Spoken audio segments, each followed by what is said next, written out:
ಮೈಸೂರಿನ ಉದಯಗಿರಿಯಲ್ಲಿ ಕಲ್ಲೆಸೆತ ಪ್ರಕರಣಕ್ಕೆ ಸಂಬಂಧಪಟ್ಟಂತೆ ಈಗಾಗಲೇ ನಾವು ತಿಳಿಸ್ತಾ ಇದ್ವಿ ಘಟನೆ ಹೇಗಾಯಿತು ಅಂತ. ಇನ್ನು ಆರೋಪಿಗಳು ಯಾವ ಭಾಗದವರು, ಇಷ್ಟೊಂದು ಜನ ಒಮ್ಮೆಲೆಗೆ ಬರೋದಕ್ಕೆ ಹೇಗೆ ಸಾಧ್ಯ ಆಯಿತು ಅನ್ನೋ ಪ್ರಶ್ನೆ ಇತ್ತಲ್ಲ, ಅದನ್ನ ಅಡ್ರೆಸ್ ಮಾಡ್ತಾ ಇದೆ ಈ ಡೀಟೇಲ್ಸ್. ಅದಕ್ಕೆ ಉತ್ತರ ಕೊಡ್ತಾ ಇದೆ ಈ ಡೀಟೇಲ್ಸ್. ನಾಪತ್ತೆಯಾಗಿರುವ ಆರೋಪಿಗಳ ಕುರಿತಂತೆ ಎಕ್ಸ್ಕ್ಲೂಸಿವ್ ಡೀಟೇಲ್ಸ್ ಲಭ್ಯ ಆಗ್ತಾ ಇದೆ. ಠಾಣೆ ಮೇಲೆ ಕಲ್ಲು ಎಸೆತ ದೃಶ್ಯ ಈಗಾಗಲೇ ಪಬ್ಲಿಕ್ ಟಿವಿಗೆ ಸಿಕ್ಕಿದೆ. ಪ್ರಕರಣದ ಸಂಪೂರ್ಣ ಸಿಸಿಟಿವಿ ದೃಶ್ಯಾವಳಿಗಳು ಕೂಡ ಲಭ್ಯ ಆಗಿದೆ. ಕಲ್ಲೆಸೆದ ಎಲ್ಲರೂ ಕೂಡ ಠಾಣೆಯ ಸುತ್ತಮುತ್ತ ಇದ್ದಂತಹ ನಿವಾಸಿಗಳೇ. ಕಲ್ಲೆಸೆತದಲ್ಲಿ ಪಾಲ್ಗೊಂಡಂತಹ ಅಷ್ಟೂ ಜನ ಕಿಡಿಗೇಡಿಗಳು ಅಥವಾ ಸಮಾಜ ವಿದ್ರೋಹಕರು ವಾಸ ಇದ್ದಿದ್ದು ಎಲ್ಲಿ ಅಂತ ಕೇಳಿದ್ರೆ 100 ಮೀಟರ್ ದೂರದಲ್ಲಿ. ಸಿಸಿಟಿವಿ ಮೂಲಕ ಆರೋಪಿಗಳನ್ನ ಸಿಸಿಬಿ ಅಧಿಕಾರಿಗಳು ಪತ್ತೆ ಹಚ್ತಾ ಇದ್ದಾರೆ. ಆರೋಪಿಗಳೆಲ್ಲ ಯಾರಪ್ಪ ಅಂತ ಕೇಳಿದ್ರೆ ಪಂಚರ್ ಶಾಪು, ಸ್ಕೂಟರ್ ಮೆಕ್ಯಾನಿಕ್ಗಳು ಆಗಿದ್ದವರು. ಪ್ರಚೋದನಕಾರಿ ಭಾಷಣದಿಂದಲೇ ಆರೋಪಿಗಳು ಕಲ್ಲೆಸೆದಿದ್ದಾರೆ. ಈಗ ಇದಕ್ಕೆ ಸಂಬಂಧಪಟ್ಟಂತೆ ಆರೋಪಿಗಳೆಲ್ಲ ಗುಂಪಾಗಿ ಬಂದು ಗುಳ್ಳೆ ನರಿಗಳ ರೀತಿ ಅಲ್ಲೇ ಇದ್ದಂತಹ ಕಲ್ಲುಗಳನ್ನು, ಅಂದರೆ ಸಂಗ್ರಹ ಮಾಡಿಟ್ಟಂತಹ ಕಲ್ಲುಗಳನ್ನು ಎತ್ತೆಸಿತಾ ಇರೋದನ್ನು ನೀವು ನೋಡ್ತಾ ಇದ್ದೀರಿ. ನೋಡಿ, ಅಲ್ಲಿ ಒಂದಷ್ಟು ಹುಲ್ಲು, ಕೆಳಗಡೆ ಕಲ್ಲು, ಎರಡನ್ನ ಕೂಡ ನೀವು ಗಮನಿಸ್ತಾ ಇದ್ದೀರಿ. ಅಂದರೆ ಪೂರ್ವ ನಿಯೋಜಿತ ಕೃತ್ಯ ಅನ್ನೋದಕ್ಕೆ ನಮ್ಗೆ ಏನೇನು ಸಾಕ್ಷ್ಯಗಳು ಬೇಕೋ ಅದೆಲ್ಲವೂ ಸಿಕ್ಕಿದೆ. ಈಗ ಅಲ್ಲೇ ಸ್ಥಳದಲ್ಲಿದ್ದಂತಹ ಇನ್ನೊಂದು ಸಿಸಿಟಿವಿಯ ದೃಶ್ಯಾವಳಿಗಳಲ್ಲಿ ಒಬ್ಬ ತೋರಿಸ್ತಾನೆ, ಕೈ ತೋರಿಸ್ತಾನೆ, ಈ ಕಡೆ ಎಸಿ ಆ ಕಡೆ ಎಸಿ ಅಂತ. ಒಟ್ನಲ್ಲಿ ತಲೆಬುರುಡೆ ತೂತಾಗ್ಬೇಕು ಪೊಲೀಸರದು ಅನ್ನೋದು ಇವ್ರದ್ದು ಪ್ಲಾನ್ ಆಗಿತ್ತು. ನಮ್ಮ ಜೊತೆಗೇ ಇರ್ತಾರೆ, ನಮ್ಮ ವಿರುದ್ಧನೇ ಕತ್ತಿ ಮಸಿತಾರೆ. ಇಂತಹ ನಿಯತ್ತಿಲ್ಲದ ಕ್ರಿಮಿಗಳು ನಮ್ಮ ಸಮಾಜದಲ್ಲಿ ಇದೆ ಅನ್ನೋದೇ ಅತ್ಯಂತ ದುಃಖಕರ ವಿಚಾರ. ಒಂದೊಂದು ದೃಶ್ಯ ಕೂಡ ಅವರ ಪ್ಲಾನ್ ಎಷ್ಟು ಪ್ರೀ ಪ್ಲಾನ್ಡ್ ಆಗಿತ್ತು ಅನ್ನೋದಕ್ಕೆ ಉತ್ತರ ಕೊಡ್ತಾ ಇದೆ.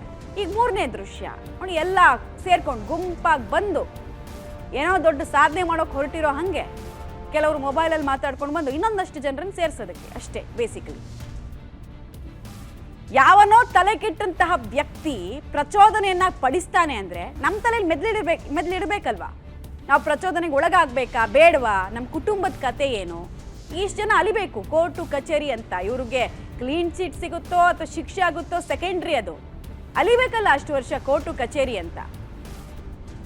ಏನ್ ಕತೆ ಅದು? ಸ್ವಲ್ಪನಾದ್ರೂ ಸೆನ್ಸ್ ಇರಬೇಕಾಗಿತ್ತು. ನಮ್ಮ ಜೊತೆನೇ ಇರುವಂತಹ ಆರಕ್ಷಕರು 100 ಮೀಟರ್ ಡಿಸ್ಟೆನ್ಸ್ ಅಂತ ಹೇಳಿದ್ರೆ ಬಹಳ ದೂರ ಏನಲ್ಲ. ಆ ಸ್ಟೇಷನ್ನಲ್ಲಿ ಇದ್ದಂತಹ ಯಾವುದೋ ಪೇದೆ ಇವ್ರ ಜೊತೆಗೆ ಯಾವುದೋ ಸಂದರ್ಭದಲ್ಲಿ ಡೈರೆಕ್ಟ್ ಆಗಿ ಒಂದು ಬಿಸ್ನೆಸ್ ಅಂತೂ ಮಾಡಿರ್ತಾರೆ. ಪಂಚರ್ ಶಾಪ್ ಅಂದ್ರು ಪಂಚರ್ ಹಾಕ್ಸಕ್ಕಾದ್ರೂ ಬಂದಿರ್ತಾರೆ.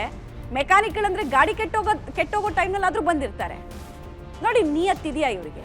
ನೋಡಿ, ಅಲ್ಲಿ ಸಾರ್ವಜನಿಕ ಸಂಪತ್ತನ್ನ ಹೆಂಗ್ ನಷ್ಟ ಮಾಡ್ತಾರೆ ಅಂತ ಡೀಟೇಲ್ಸ್ ಕೊಡ್ತಾರೆ ಕೆ ಪಿ ನಾಗರಾಜ್. ಒಂದೊಂದು ದೃಶ್ಯ ಕೂಡ ಒಂದೊಂದು ಕಥೆಯನ್ನು ಹೇಳ್ತಾ ಇದೆ. ಎಲ್ಲ ಕಥೆನೂ ಅಂತಿಮವಾಗಿ ಅಡ್ರೆಸ್ ಮಾಡ್ತಾ ಇರೋದು ಇದೊಂದು ಪ್ರೀ ಪ್ಲಾನು. ಮತ್ತು ಇವರೆಲ್ಲರಿಗೂ ಕೂಡ ಒಂದು ಒಳ್ಳೆ ಕೀಲಿ ಕೈ ಗೊಂಬೆಗಳು ಅಂತ ಹೇಳ್ತಾರಲ್ಲ, ಹಾಗೆ ಯಾರೋ ಅಲ್ಲಿಂದ ಕೀ ಕೊಟ್ಟಿದ್ದಾರೆ, ಇವ್ರು ಬಂದಲ್ಲಿ ವರ್ತಿಸ್ತಿದ್ದಾರೆ ಅನ್ನೋದಕ್ಕೆ ಸ್ಪಷ್ಟವಾಗಿ ಗೊತ್ತಾಗ್ತಾ ಇದೆ.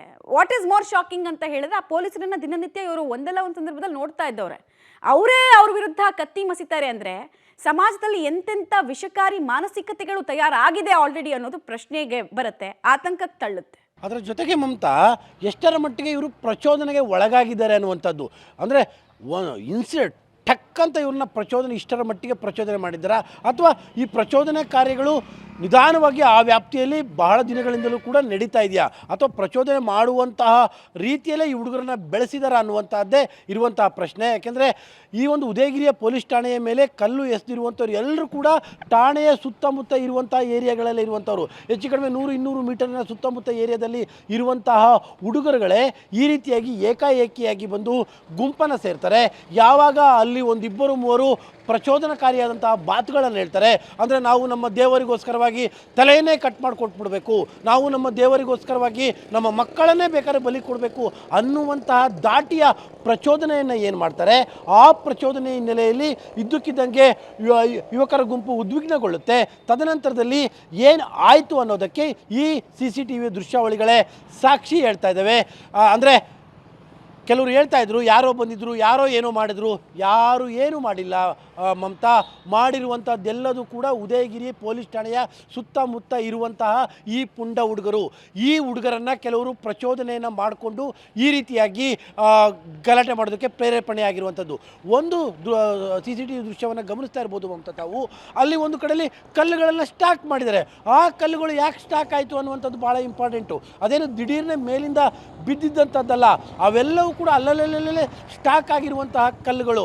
ಅಂದರೆ ಎಲ್ಲೋ ಒಂದು ಕಡೆಯಲ್ಲಿ ಒಂದು ರೀತಿಯಂಥ ಪ್ಲ್ಯಾಂಡ್ ಮಾಡಿದ್ರಾ, ಅಥವಾ ಈ ರೀತಿಯಂಥ ಗಲಾಟೆ ಸಂದರ್ಭದಲ್ಲಿ ನೀವು ಈ ರೀತಿಯಾಗಿ ವರ್ತನೆ ಮಾಡಬೇಕು, ಕಲ್ಲುಗಳನ್ನು ಈ ರೀತಿಯಾಗಿ ತೂರ್ಬೇಕನ್ನುವಂಥದ್ದು ತರಬೇತಿ ಏನಾದರೂ ಆಗ್ಬಿಟ್ಟಿದೆ ಅನ್ನುವಂಥ ಮಾದರಿಯಲ್ಲಿ ಈ ಯುವಕರುಗಳು ಕೂಡ ನೇರವಾಗಿ ಪೊಲೀಸ್ ಠಾಣೆಯ ಮೇಲೆ ಕಲ್ಲನ್ನು ತೂರಿರುವಂಥದ್ದು ಮಮತಾ.